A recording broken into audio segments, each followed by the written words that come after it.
नगरी में रेला खेला दिखावे खातिर एक बार आ गई बानी। उससे मेरा क्या फायदा? जैसे कि भोजपुरी के एगो लंच सिंगर के एगो गाना आइल बा 18 मर्डर केस। तो चली ना, जहाँ भाई लोग एक दो मर्डर केस में लोग के पिछुआड़ा तक बिक जाला। बात तो सही है। ये 18 को मर्डर केस क के का करता, चली देखल जाए। आइए देखते हैं। भौजी आर्मी ज्वाइन करे खातिर का होला जरूरी बात तोरा पता बा? हमको नहीं पता। की हाइट, लेकिन तोहर जननुआ तई बंठा बा। क्वेश्चन नहीं ना, ओकरा बाद मेडिकल होला, ओकरा बाद ये बड़ी अच्छी बात कही है। कि मुआदी खेसरिया धास के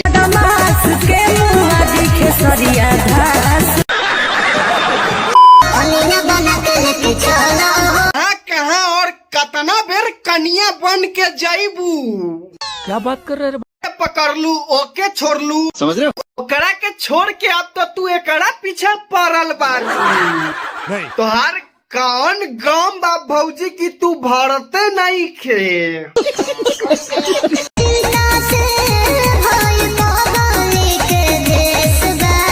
तनका रउआ लोग देखी तो ये सेक्सी भौजी, इतना हॉट सेक्सी भौजी ई कहाँ से हॉट नजर आवतिया। सही पकड़े। यही पे हम रेल दली तो लोग के दर्द होखे लागेला।